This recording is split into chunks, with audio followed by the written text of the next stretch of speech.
We're going to do something a bit different than the usual presentation today. We're going to have a small panel discussion, and some of this will have context, so we will talk through some slides. But the important aspect is we're going to talk together about reactive systems, why you should care, and also you will be invited to ask questions as well, because there might be a lot of questions. At least there is a lot of interest. I can see the room. Quick word about ourselves. For those of you who haven't been to the keynote this morning, I'm Stéphane Maldini. I lead the project Reactor for Pivotal. I'm Rylan Degnan. I'm the CTO of Netify. Prior to that, I was on the Netflix Edge platform team where we created things like Arcs, Java, and Hystrix, and more lately RSocket. So I've been doing sort of reactive systems design for quite a while. Yeah, I'm Andy Shi. I'm from Alibaba Cloud. My group is called Cloud Native Application Platform. So we're really into this new technology. All right. So the agenda for today, what we're going to discuss and do a bit like a live show and ask ourselves questions, looks like that. We're going to discuss a rethinking architecture with RSocket, which means discussing what it means to use RSocket instead of X or Y, or in addition to X or Y, because it's pretty much complementary, in fact. We're going to also discuss the Reactive Foundation, because some might think, why another foundation? So we will get into the details of why we're doing that, why now. And then we're going to talk about an interesting trait of reactive system, how to make more resilient system with reactive systems or reactive programming in general. What about services mesh? Because we get the question quite often, how do we compare what we're doing with something like Istio and Envoy, for instance? And one of the two last topics, well, the very last will be about edge computing, because that's probably where we're going to go with a protocol like RSocket, but also you see that with other protocol as well. So it will be a generic topic about what we're thinking about edge computing, what does it mean, and why we think RSocket is a good solution for that. And we finish with open Q&A. And I think we will be on time. So again, I said that yesterday, but I won't be there between you and lunch. You have my word. So rethinking, first topic, rethinking distributed architecture. So this morning we actually showed that slide. The important point about this slide is that we started by doing reactive programming and by making reactive components inside an application. So we made reactive Spring Data. We made Spring WebFlux, the reactive web version of what we did before with Spring MVC. We made the Spring Security reactive ready as well, etc., etc. So now we have RSocket, and instead of just constraining ourselves to a single application with these reactive qualities, namely flow control, resiliency, and we'll get into the details, now we can do that between applications, because we have a protocol that actually details how we do that between applications. We have an interaction model that tells us, hey, we should send this frame that tells us the flow control, the back pressure you can apply to your producer of data, for instance. So we'll see what it means. And that's the kind of picture we want to achieve in general. The golden picture for us really is to implement this end-to-end reactive stream story. So making sure that from the database on your very backend to the front end to even maybe to your clients, mobile clients or desktop clients connecting to this system, we want this end-to-end reactive stream processing, because that's the way we can make more efficient system. So I'll let a bit Rylan also introduce a bit of these problems as well. Yeah, so there's a lot of changes going on in the industry now. These are the results of a recent survey by Lightstep, I believe. So 90% plus people are moving to the cloud on microservices. It's sort of a decision everybody's made. But there's a lot of problems that remain to be solved. So the whole industry is sort of in a state of transition. The main goals that everybody's driving towards is agility, scalability, and performance. But at the same time, sort of 99% of people in that survey expressed that they had problems when they moved to microservices, and that's a very common experience. So clearly, as an industry, there's something that doesn't line up here. Everybody's moving to this new architecture, but we don't quite have the tools and new protocols that are available to us to be able to make sense of this.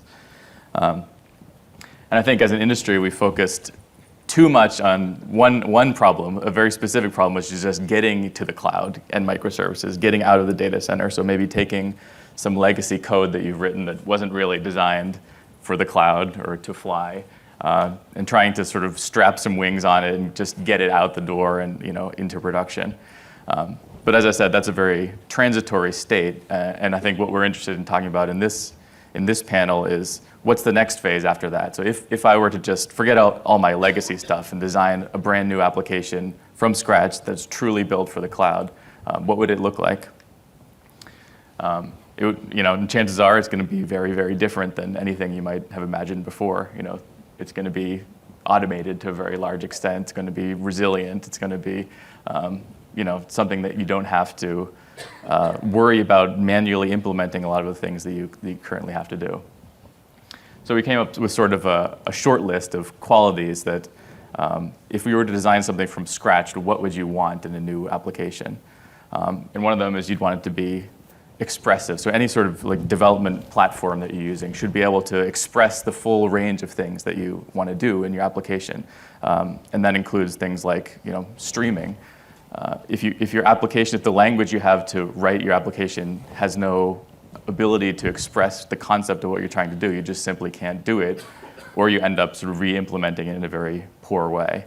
I think it was Wittgenstein said, "The limits of my language are the limits of my world," right? So if I'm purely locked into sort of like a legacy protocol like HTTP, for example, that's just designed for request response, I'm going to have to jump through a lot of hoops to be able to do something like streaming. If my language can't express the concept of updates at an asynchronous later point in time, I'm going to have to do things like polling that can cost me a great deal in terms of the performance and efficiency of my application. So I want something that's able to express everything that I'd like to do in the cloud.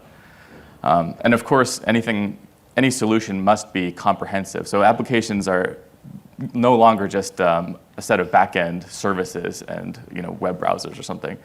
Applications are distributed more than ever, right? Everybody's walking around with a computer in their pocket that's faster than the mainframe servers of just a couple decades ago. And so we want something that's able to take advantage of the complete range of resources we have, whether that's edge compute or mobile compute or web browsers, peer-to-peer communication, and something that's independent of the infrastructure that it's deployed on. So I may want to use, say, Kubernetes to deploy my latest and greatest code, or I might have other stuff that lives in the data center that's I'm not going to be able to use a new deployment infrastructure. But I still want those two things to communicate.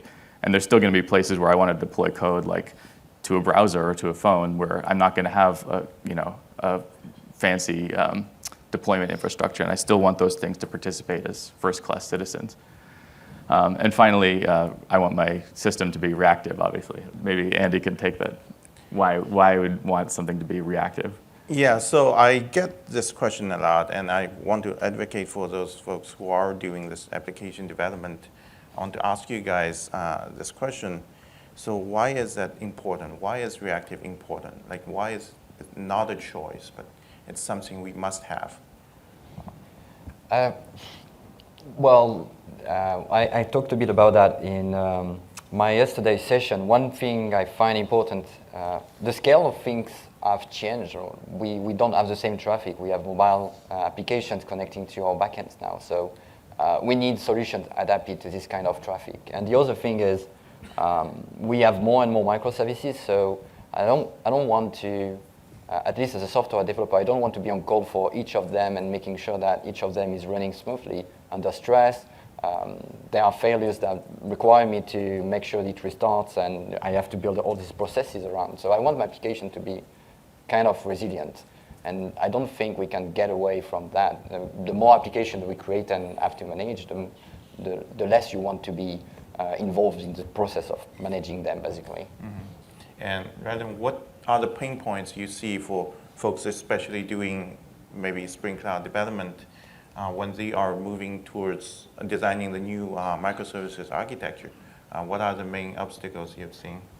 Yeah, I think, like I said here, the goal of Reactive Streams is really to make things simpler. It's to take care of things that you would otherwise have to take care of yourself. And a big part of that is back pressure, right? I had a professor in college that was very fond of getting into arguments with anybody who would challenge his notion that you want static types, right? Of course, he sat on the Haskell committee, so he knew what he was talking about. But if anyone dared to challenge him, he would just get up and go, no, you want static types. It helps your code. It helps you. I think back pressure is another thing like that, which we found out the hard way because RxJava wasn't originally built with back pressure in it. That was sort of an evolution. And why do you want things like back pressure? It's because if you don't have it, you're going to end up rewriting it yourself in sort of a less efficient way. So you're going to have to put in things like circuit breakers, for example, to make sure that different parts of your system aren't overwhelmed by traffic from other parts of your system. If you don't have something like something that can express the idea of cancellation, you're going to have to add that in yourself by having like a deadline or some poor man's version of cancellation where you're just going to wait to save yourself from doing unnecessary work. So there's certain things you just want in your system. You never want a service to receive more requests than it's able to handle at any point in time. And so if you can design your system using a concept like back pressure that system-wide forces that never to happen, then you're just never going to have to deal with that problem yourself.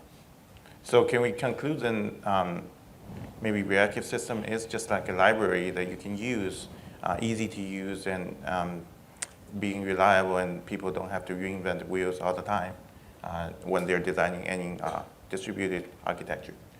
Yeah, absolutely. And when it comes to asynchronous programming as well, that can be a whole other can of worms that if you don't have the tools that Reactive gives you, is very, very difficult. Yes, I see. I will add one thing. Importantly, a lot of people come to me and tell me, using reactive stuff is hard. Why should I do that? And yeah, it's hard, twice. So it is hard. You create application. The learning curve is not immediate because we're so used to do imperative and blocking programming for years now. But you don't create the same kind of application. So it's not apple to orange comparison. You create better applications. If you are doing the same exact thing we try to do with WebFlux, for instance, or Reactor Netty by yourself, you would rewrite basically Reactor, Netty, and WebFlux. It's quite a complex things, a set of complex things we've created, and they do more things. And they work for you. Like the flow control thing is embedded, and you don't see it necessarily by yourself. But what we do as a framework with WebFlux and Reactor Netty, we will try to make sure the server is not overwhelmed, and that's a good thing. That makes your server more available and again a bit more resilient under stress conditions. Mm-hmm. And before we go to the next session, may I ask another question? Why is asynchronous important in the distributed system? You want to take it? Yeah, sure. I mean, part of being reactive is always being available to respond to things that are happening externally to your system. The world is async, right? Like if you're building a microservice, things are happening externally. You're receiving messages that you have no control over, and so you want to make sure that your application is always available to handle those things that are happening in the world. Mm-hmm. If you restrict yourself to sort of a blocking paradigm or a procedural code, that means for the period of time that you're executing that procedure, you're sort of oblivious to what else is happening in the world. And so if you can write your code in such a way that that it's declarative, so I write what I want to happen, and then the Reactive Streams implementation takes that and makes it happen based on people's implementation of Reactive Streams operators. It means I can combine, I can do things that are much more difficult than I ever would have been able to do myself, or much more or I could have done, but in a much more complicated way. So I mean, before I was aware of Reactive Streams, I worked on a very large C++ code base. It was a video conferencing system using just async primitives, mutexes, and semaphores and all this. And it was just debugging any problem that I ran into. It was just so complicated to have to go through all these procedures that call other procedures and set mutexes, and it was almost impossible to reason about. What we get with reactive streams and reactive programming is a way to just declare things I want to happen, and then all of the gory details are hidden inside operators that people smarter than me, like Stefan, have spent a lot of time implementing correctly. And that that lets me do things that are much more powerful than I ever would have been able to do, just fiddling with mutexes and semaphores myself. Cool. Maybe you can move on to the next. Yeah. Right. So the Reactive Foundation. We introduced that this morning. Maybe some of you already have seen that in the last weeks because it has been announced publicly, I think, in September, somewhere in September. Yes. There are a few companies around. Some of them you already recognize. Some very long advocates of reactive programming, like Lightband or TypeSafe. And the first thing we sponsor, actually, or host support, is a specification RSocket. So RSocket is a protocol, so it comes with a specification and some implementations as well. And that's the first thing, the first mission for the Reactive Foundation. So we created that, and everyone can join actually, in the hope that we can promote reactive practices, educate, and give a kind of resources center for people to learn more about reactive stuff. But also it gives a continuity and an anchor for reactive specification. So we started with RSocket.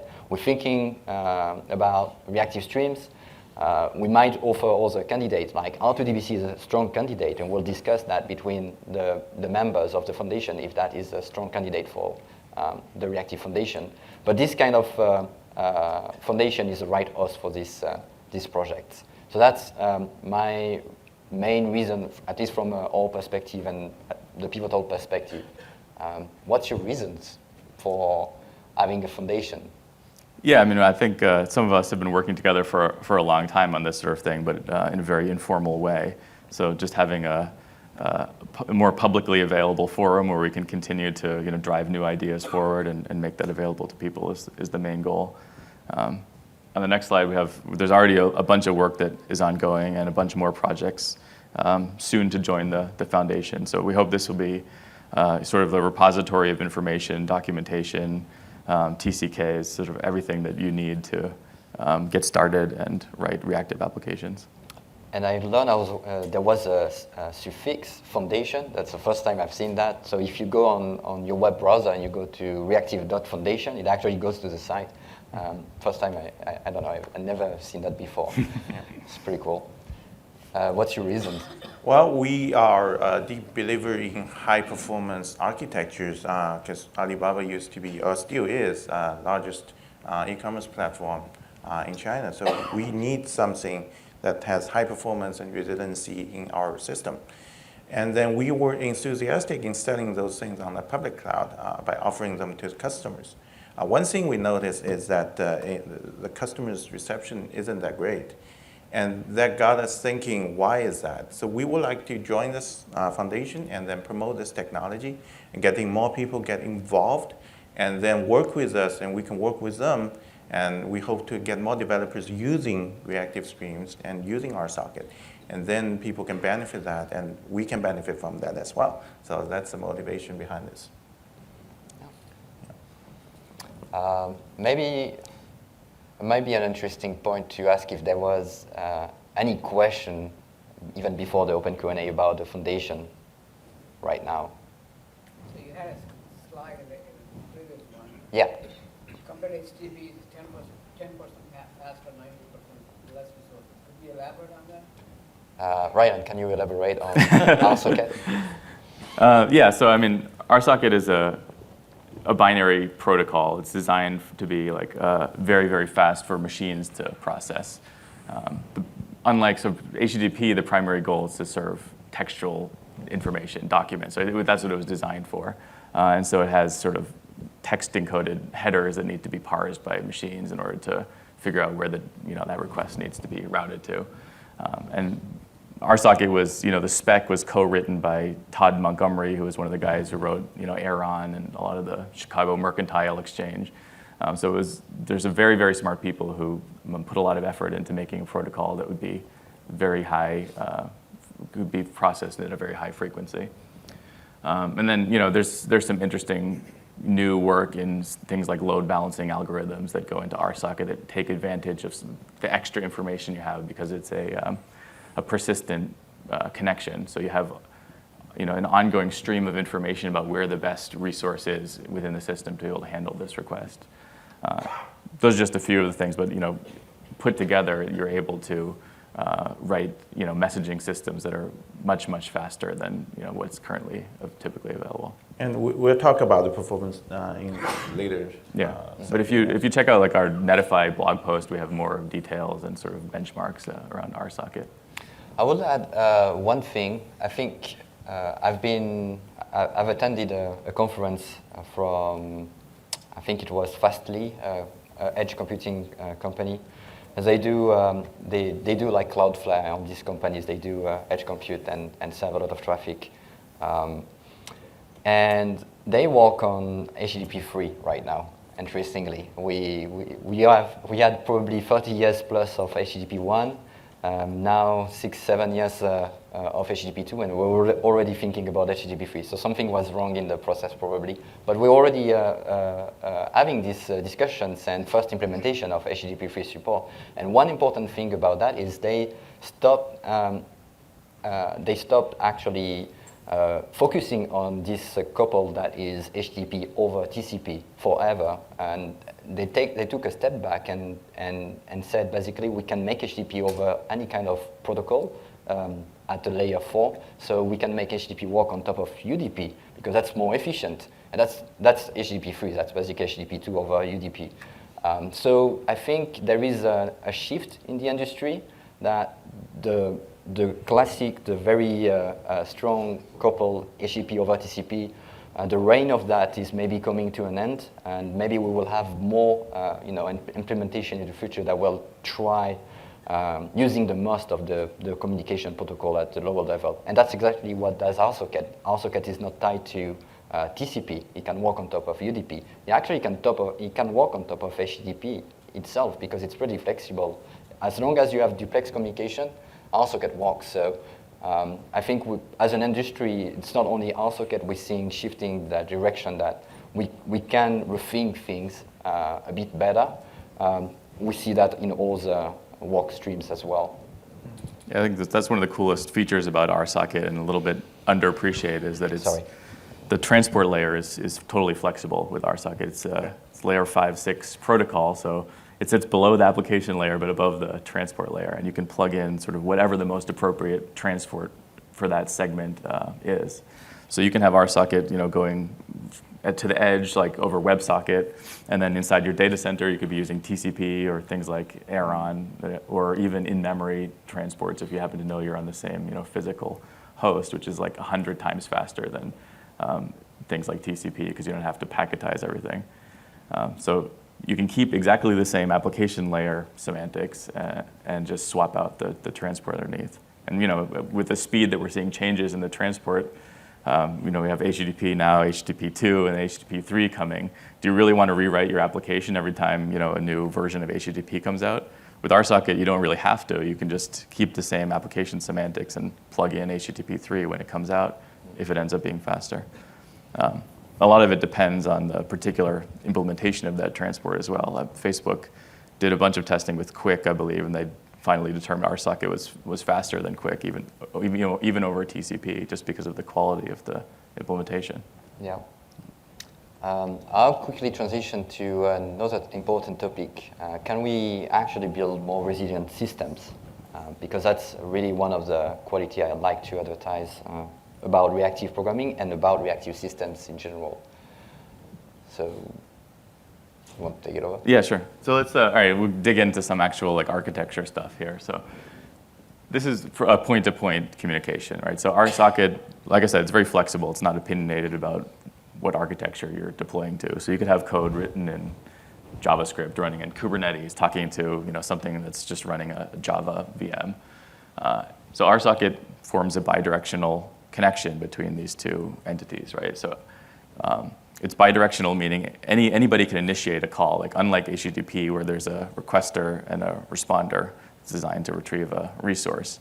Either side can initiate a message at any time, right? And it could be a streaming interaction, or it could be a request-response interaction, or I could just be fire hosing data to you, or it could be an actual bidirectional channel where both people are sending information to each other.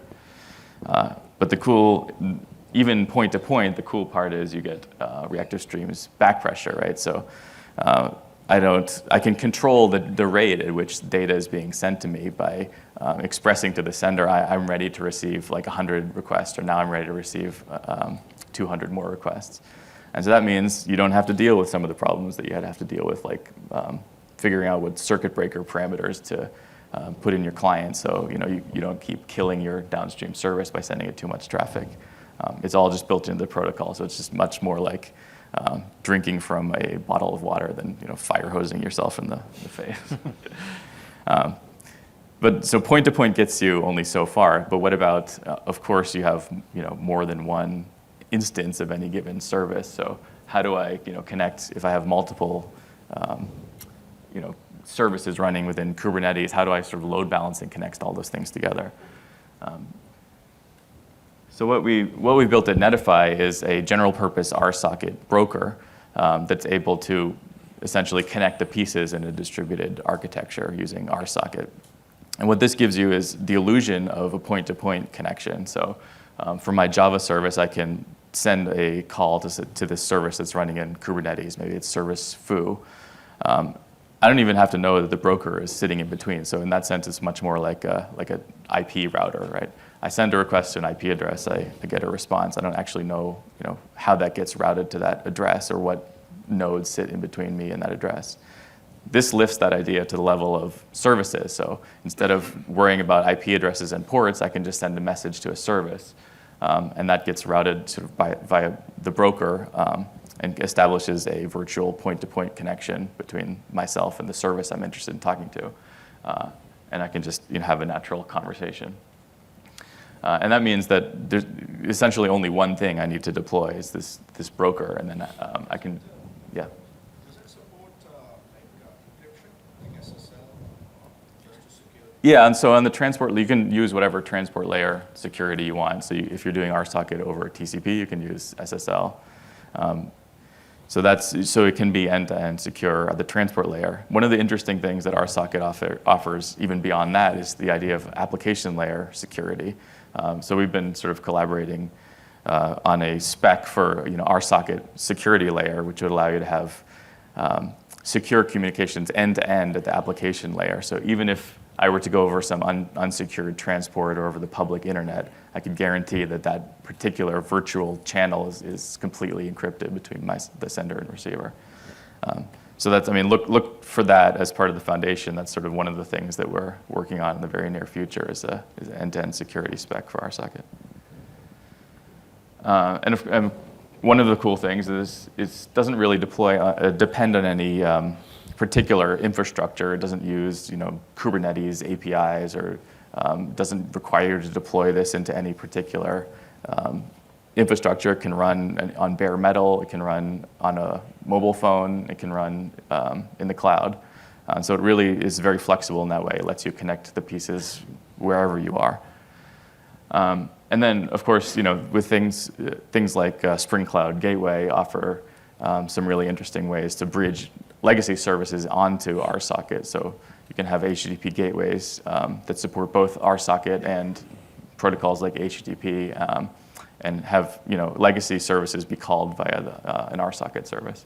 One interesting thing in the RSocket support we've delivered in Spring Framework 5.2, you can run in the same application with the same server, the same runtime. You can run RSocket and you can run WebFlux REST endpoint. So you can serve both kind of traffic because, they both use React on native, so that's one cool thing. And we made sure that we have a specific request path, for instance, for for RSocket for this kind of traffic, and you still have your REST endpoint to serve normal REST traffic as well. So you can have both, and that's an interesting aspect, I think, for now, for the ease of deployment, And then things like Reactor Kafka and R2DBC allow you to take this reactive paradigm, because they expose exactly the same reactor types that RSocket uses.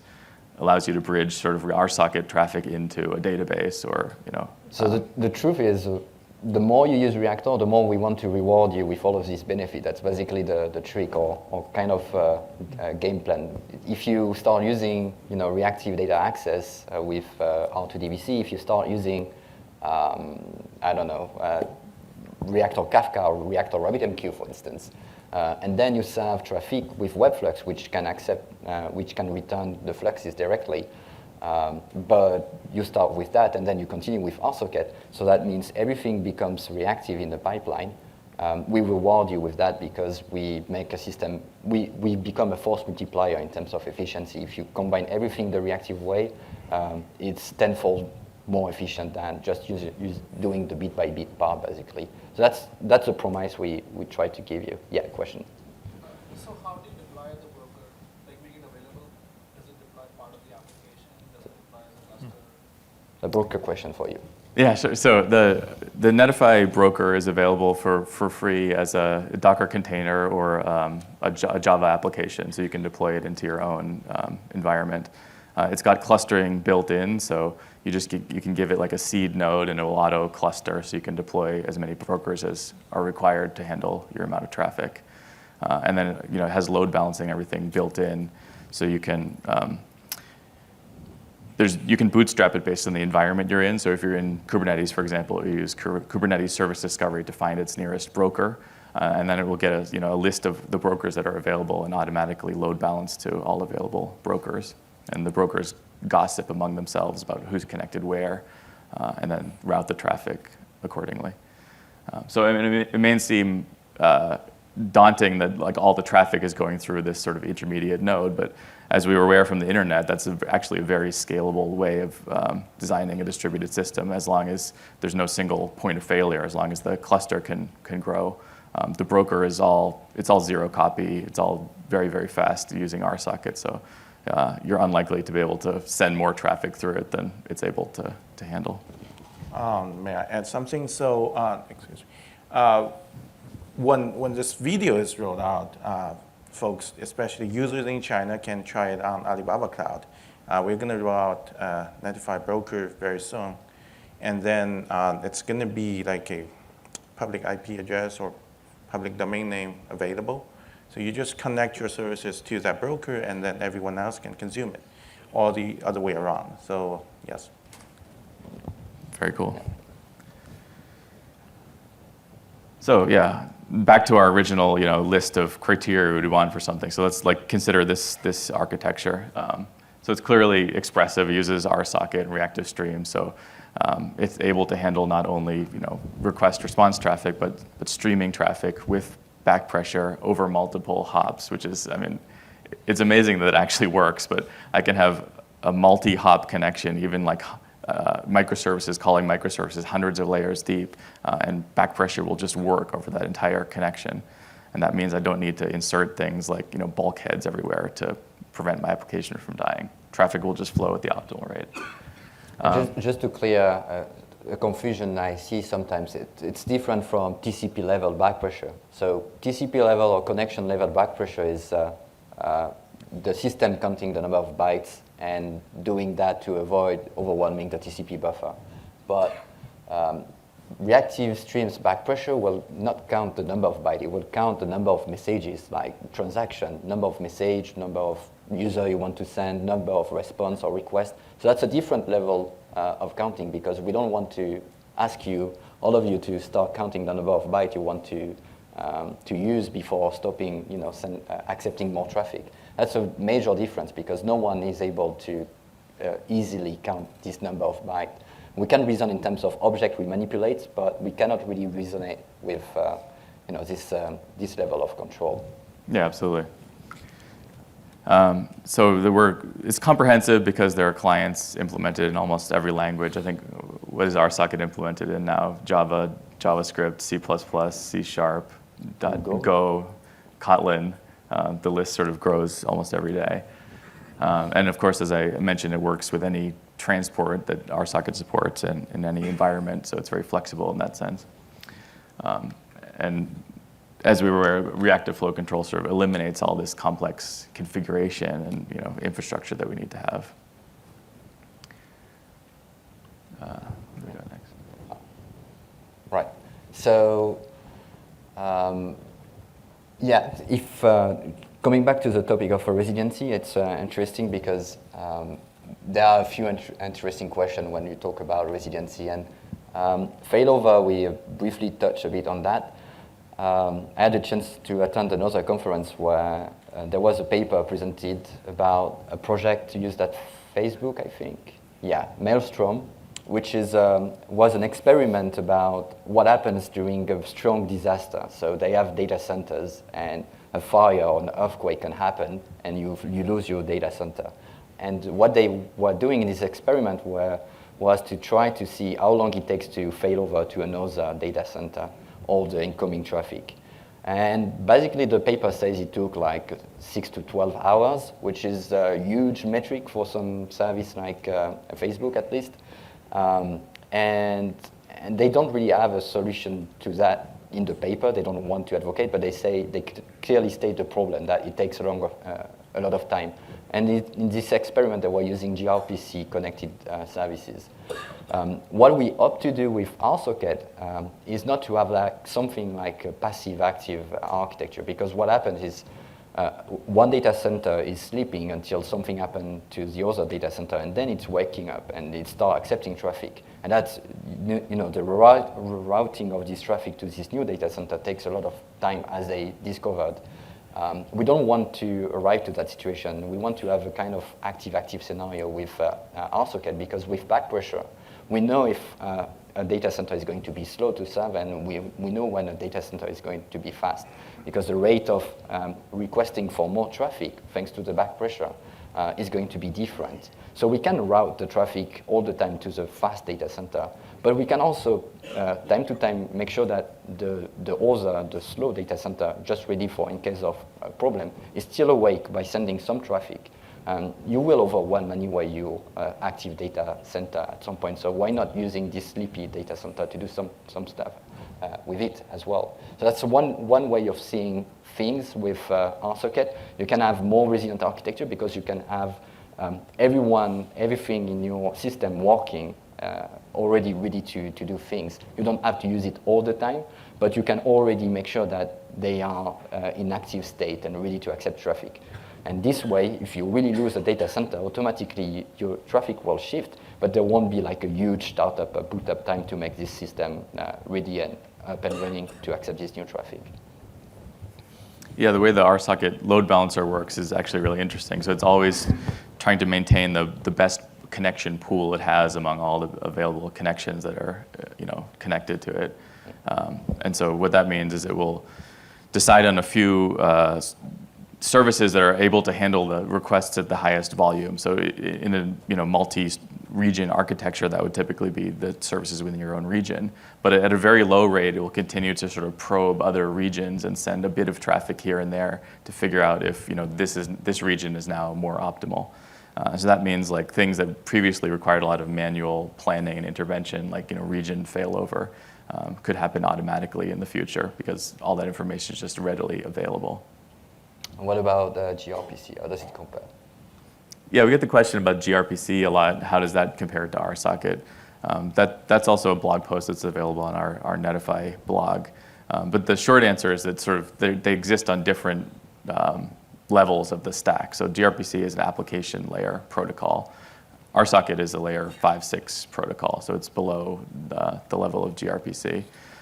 You could implement something like gRPC on top of RSocket, and actually one of the projects that's in the RSocket GitHub repo and the foundation is something called RSocket RPC, which is just protobuf services just compiled to RSocket implementation, and so that's entirely possible. But yeah, it's not like a direct comparison to gRPC. And what about Kafka then? Because Kafka is supposed to be the new ESB. I think everyone wants to run through Kafka and serve everything. It seems like the solution to everything. Yeah.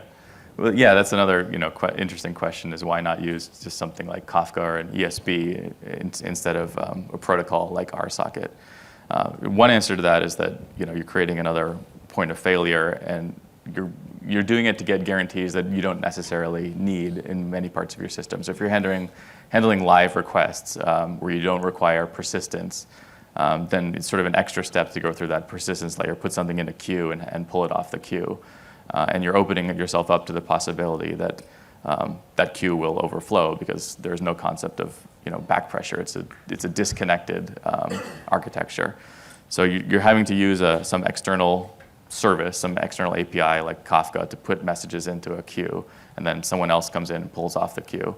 If they're not able to pull the messages off quicker than they're arriving onto the queue, then eventually you're going to overflow and have problems and lose data. So RSocket allows you, it's sort of like a more general abstraction than something like a queuing system. You could plug in a queuing system underneath and have a guaranteed delivery RSocket, and RSocket has features like stream resumability built in that can take advantages of systems like that allow you to capture and replay the stream as it happens. But that's sort of an option rather than the default within RSocket. To add to that, you can buy large storage for your Kafka, and we will love that. But then it's not beneficial to the customers because you're paying for that. So out of consciousness, I wouldn't recommend that. Yeah. Sorry. How does the broker integrate with the gateway? How does the broker integrate with Spring Cloud Gateway? The short answer is it doesn't right now. It can, it could, and we can build samples around that. But the gateway itself is kind of a mini broker. It's not as advanced yet or at all, but it can accept RSocket traffic and route that to backend services. But it's not a routing component, such as I think what is the broker, the Netlify broker. So it's really like more, you think it more like a bridge rather than like a routing component. So they might be integrating each other by connecting. So Gateway can have a RSocket connection to the broker, and then the broker can dispatch the calls if it wants to. I think there's a naming convention. 1 second, sir. There's a naming convention. So in the Spring Cloud Gateway, now there's a broker underneath. And then I think this gentleman's question was about the broker, the commercial grade broker that Netlify has, or we're going to have an open source broker as well under the Linux Reactive Foundation that soon it will be fully functional and open source. Yes. Yeah, and Netlify has a HTTP gateway as well, which I hope will end up merging with the Spring Cloud Gateway under the foundation. But the way those interact is the HTTP gateway can interact with sort of service discovery mechanisms like Console or Eureka, right, within your system, and it sucks in that information from those systems and then advertises to the broker which services are available, HTTP services. So that it can then accept HTTP requests and route that HTTP traffic over RSocket to other services which may exist in the same data center or a different data center. So it's actually really amazing. It gives you a way to sort of plug together these different parts of your infrastructure that couldn't naturally talk to each other and might be very difficult to actually open up all of the ports and security groups and deal with CIDR block collisions and everything that might happen if you tried to sort of merge those two parts of your system. Allows you to use RSocket as kind of a backbone to bridge HTTP traffic across different parts of your system. We had another question. Yeah. How does this compare to NATS? It seems a very similar functionality, but Mm-hmm. How does it compare to NATS? Yeah, again, like it's sort of a similar answer to Kafka. So RSocket doesn't provide you with a message queue abstraction. So there's no topics or anything. It's much more like like TCP/IP, where it's a routing layer. So it's more like I'm having a point-to-point conversation with my destination than I'm putting a message on a topic and that gets pulled off the topic somewhere else. You can still do sort of broadcast messaging like you can also do with the IP model, but it doesn't rely on a particular like API of a topic model like a messaging bus. Like a subject like access,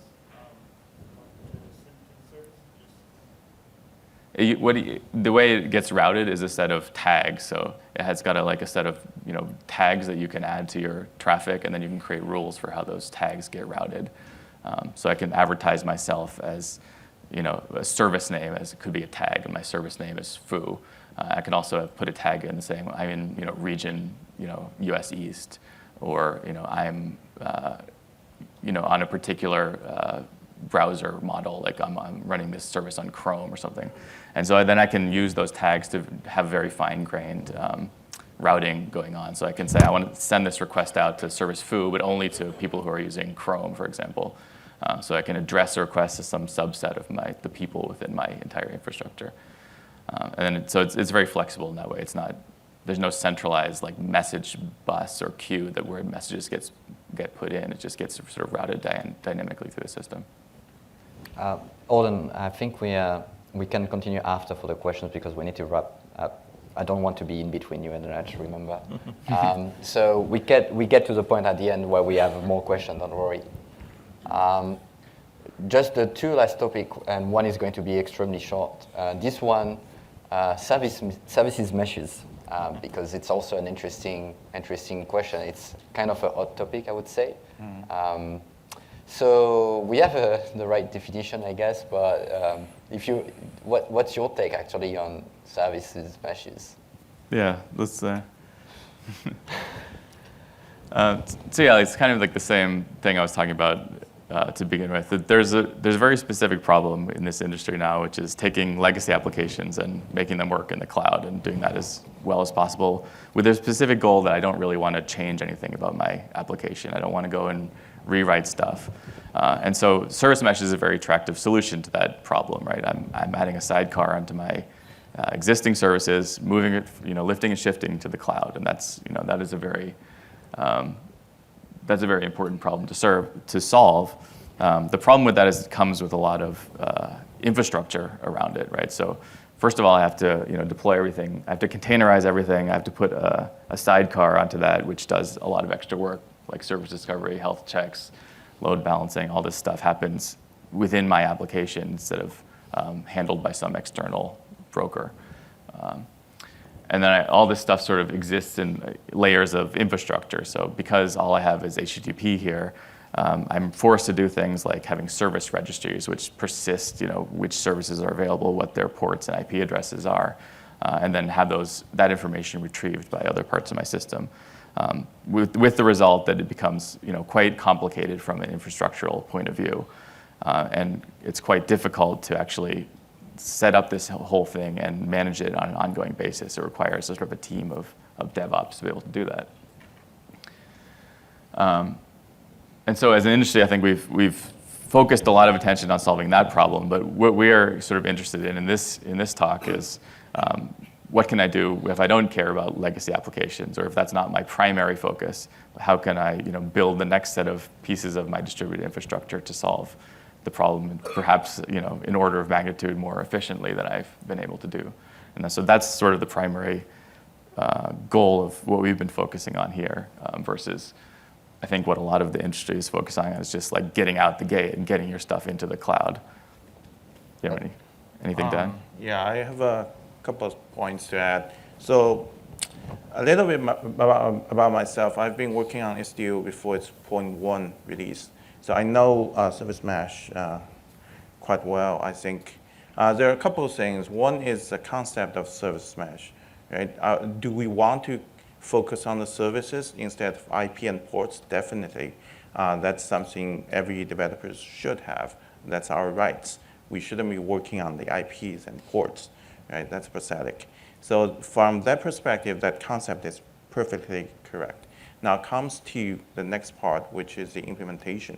Now the current implementation, it's focusing on the infrastructure side of things. You have the sidecar. Sometimes you even have a side show that's going to help you with things.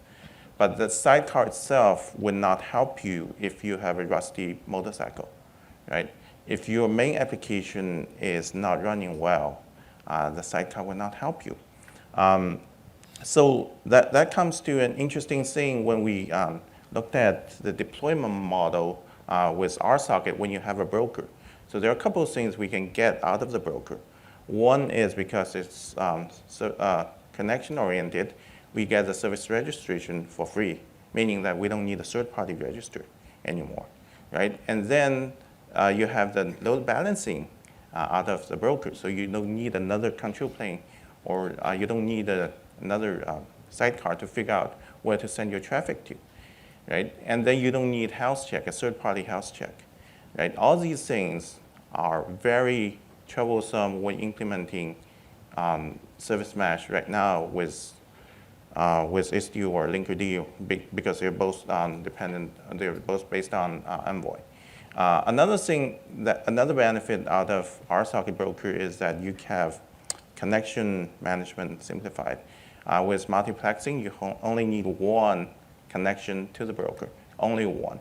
Now, if you're using Envoy to manage your east-west communications between microservices, you need one connection per pod.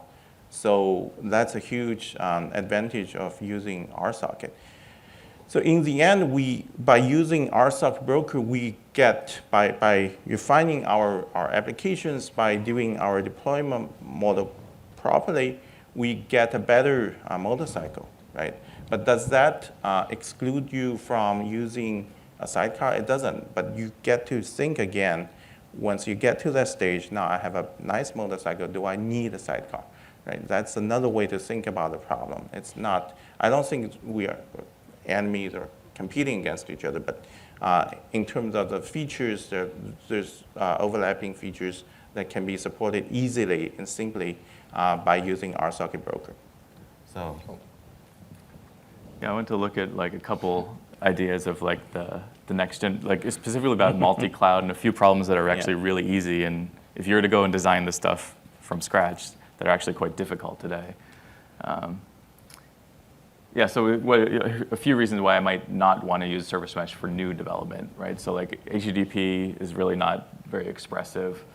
I will run into performance bottlenecks. We can go into that a little bit more in a second. And then because there's all this infrastructure, it's more or less limited to my back-end microservices architecture, right? I'm not really going to be able to take advantage of a service mesh at the edge or my mobile phone or my web browser, right? I'm going to have to come up with some other solution there. So it's not exactly a comprehensive solution. Whereas with RSocket, I could have services that are literally running on my mobile phone or somebody's web browser that are called by either other web browsers or something within my back-end infrastructure. So it opens up some actual new possibilities in terms of where your compute gets run. And then specifically things like multi-cloud are actually using something like a service mesh or something of a challenge, right? You need not only the whole infrastructure stack that I mentioned before, but then also something like Anthos or some sort of multi-cloud solution where there's one source of truth and data gets shuffled around so I actually know which services are running where.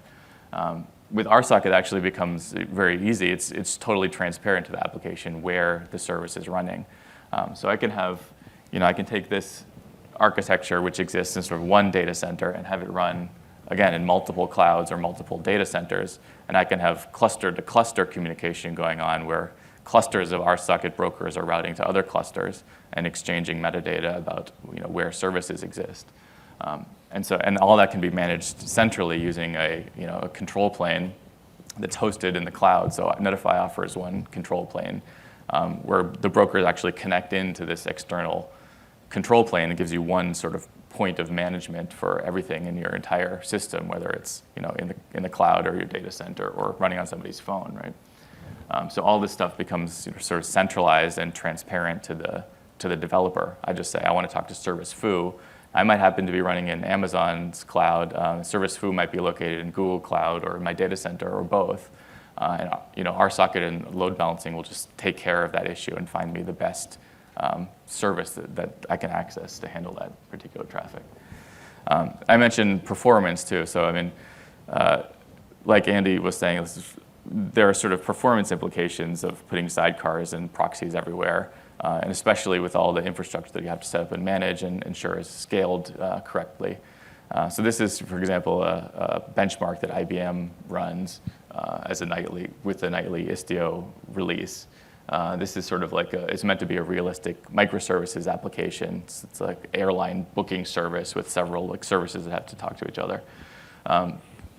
So you can see in this is running on a 4-node GCP Kubernetes cluster, and an Istio-based system is sort of maxing out at around 60 active users, getting about 4,000 requests per second through the system and 12 millisecond latency. If the same exact code running on an RSocket broker is getting about 4 times the throughput and a third of the latency just out of the box, the same number of active users. But is actually not, it doesn't max out at 60, so we can just keep increasing the number of active users. So we ran it up to 300, sort of doubles the throughput, 30,000 RPS. The requests per second barely, or the response time barely changes. We scaled the system up to 1,000. This is a bit of an old test. I think we've gone up to like 10,000 active users hammering the system. So you can see it's more than an order of magnitude scalability. And if using the exact same hardware, I can handle 100 times the amount of users. That means that even in unusual scenarios where I'm getting like waves of traffic hammering my system that I didn't expect, my system is still going to be available and resilient enough to be able to respond to that traffic, even if the latency starts to increase. So this is the result of these concepts of reactive programming, sort of from the ground up, using brand new protocols, brand new implementations, things that are designed from scratch to be able to respond continually in any scenario. That's the very last topic, I think. How are we doing on time, actually? Do we want to skip Edge? Yeah, I think, well, we had questions on the fly, so we already bite a bit on the open Q&A. But we already a bit talked about the location transparency of RSocket. And I think I want to skip directly to a few questions because there was some questions in the back already. And do you still have these questions? Yeah. Actually, I want to ask a question about the RSocket. You mentioned that out of the box, you support a request response, right? So that means it data stateless, right? And also streaming the stateful, right? So I didn't see, you mentioned the stateless stateful, that's very common in the computing world, right? The second question is on the client SDK. So you said supporting RSocket support mobile development. Then what about the client SDK? Like, for example, if I develop a Flutter application using Dart programming language, right? So out of the box, how can I enable my Flutter application to talk to RSocket? So let me roll back to the first question. The first question, I think, was about what about state management and the fact that we use request response, but also stream. Am I correct? Okay. So we don't necessarily, well, the connection is a state in itself, and you can get rid of that fact, but we have, for streaming, we don't have to keep everything in memory, for instance, because we can stream, and that's the beauty of using something like AutoDBC, because we can stream chunk of data from the database there bit by bit, like 10 by 10, for instance, and not overload the application with everything. When you do, for instance, I don't know, a query, and the result of the query using Spring Data is a list, and you have everything into that list, you as a single request has already a bit overloaded the application. Multiply that by the number of requests, it might be a bit annoying. So if we think about the flow control and using AutoDBC, for instance, instead of just JDBC and RSocket, we know that we can stream data chunk by chunk, and we know that the consumer might be able to consume this data. So we're not going to ask for more data, and with the resource available, we will do something else. So that's a way to be more efficient. There will always be some state. I mean, I don't think any of us advocate for not having any state. I think stateless is something important to scale, but it doesn't mean that everything has to be stateless anyway. You have any take on that? Nothing to add, really. Question 2 was more about the mobile client development. So we have already existing solution, if I'm correct. That's what you were saying. The question was it about how does it compare to this existing solutions, or more like? How does it use? I think second one is more on, for example, I develop a non-Java application, right? Right. So it's using Dart, right? Flutter, mobile app, right? Yeah. Then how to using this effect, right? Leverage this whole, because you said all the time you supporting mobile, right? That's all the mobile. What kind of technology we support for? Well, beyond the JVM, we support a bunch of things. So Yeah, I mean, if in Android we support Java or Kotlin. One of the largest mobile users of RSocket is Facebook. So if you're using Facebook on your phone, you're already using RSocket. They use it to connect all their edge traffic. They run GraphQL over RSocket, and that's mostly written in C++.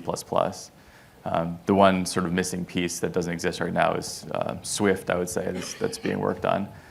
There already is recently Apple announced sort of a Reactive Streams parallel project. Can't remember the name. I can't remember the name either, but it exists in Swift. So it's just a matter of writing a RSocket implementation that exposes those types. Mm-hmm. Any other question? Yeah. Can you specify a message retention period or something? Can we specify some message retention or something like that, I guess. Not out of the box, because the protocol is just about the protocol. It doesn't come with any specific components. It doesn't come like a RabbitMQ and you install something and you run it. But there are properties you can use, and depending on the implementation, they will be used, namely something called resumption, which is part of the protocol. And that means that if you send a message, and if you have that enabled and you send messages and your application failed, both parties know where they were, so they maintain a cursor on both sides. And if the application is resumed or restart, the application will, the requester will send to the responder, hey, I was at this exact position, this exact index. Can you send me back things from this index? So that is very much implementation dependent, but the protocol allows you to transmit this information. And also, if something's not available, come and join us and build it. Right? If the community wants it, we're going to build it, but we also welcome all the contributors to join us. Yeah, the RSocket spec is very much designed to be extended. As we already talked about, we've added this routing and forwarding specification. We've added a security specification. And like Stefan said, things like resumption are already built in. There's various ways that you could actually, there's built into the spec, or there's various ways you can implement that. So, any implementations are definitely welcome contributions. Last year, actually, Facebook was on stage talking about the use of RSocket, and they were pretty happy about the cost saving they had using RSocket and resumption in particular, because with this thing inside the protocol, the fact that we maintain the index, they used that to know exactly what kind of state they had to maintain on the back end. And that's important, because when we talk about Facebook scale, they probably have farms of that, and yeah, they save a lot of money basically. So they were pretty happy about that.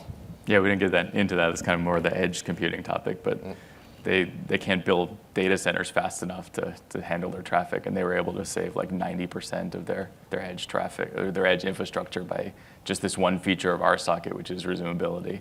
It's a very important problem for especially mobile connections, because they're notoriously flaky. So if I'm scrolling through my Facebook feed, my connection dies. Instead of going back and hitting all of the back-end services that I need to sort of reestablish the state I'm in, I can just pick up the stream where I left off. Any other question? Yeah. Regarding the rewarding section of what you were mentioning, the more you use Reactive, the more rewards it becomes. Mm-hmm. But right now, as the state of the R2DBC is probably on release candidate, as front candidate, as you mentioned, in which section, from if you have the front end on this side and the database on the other side, in which part of the flow or this diagram Oh, yeah. So if I summarize the question, where to start with for reactive if things like R2DBC are not available GA, but just experimental, for instance? I will start, and I think Rosen would agree with me, I will start by using web client. The web client is the natural start. You have your Spring MVC application, you just use web client. And web client, you replace a REST template code with a web client code, and you get used to the reactive feel, and you learn a bit about operation, the declarative style. It gives you benefit. Actually, in the session yesterday, we showed the benchmarks. If you just use Spring MVC and we compared with web client and REST template, the performances, you already have like an order magnitude more performances or request throughput and latency from the web client, because you can parallelize calls and you use less resources doing these outbound calls, and REST template is blocking. So there is one good aspect, and it's easy to use a client, in a place. And you keep using Spring MVC, and when you're ready, also a good thing to remember is Spring MVC allows you to return reactive types. It will adapt for you, basically, so that's pretty cool. You can start on some endpoint trying, returning Flux instead of your data, or Mono instead of your data. And you still run on Tomcat on your servlet container in Spring MVC, and that works. And I don't think any of us advocate for switching all into reactive programming. We don't want to scare people off. We want people to get used, to see the use case for them, have a positive experience about it, and then benchmark, iterate, present that to the decision maker, see that you have better numbers and your application fail less, and then iterate, and you have your use case and your demonstration. Yeah, Rosen.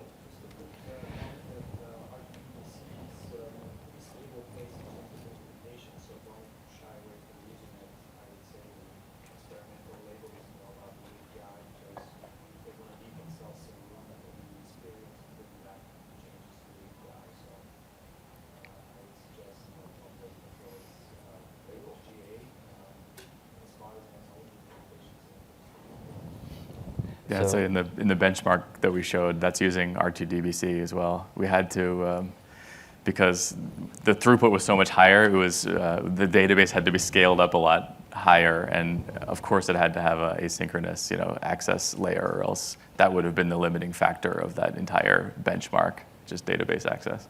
Folks, I think we need to get out, and we will take the question offline around lunch or just there. Thanks for having us today, and yeah. Thank you.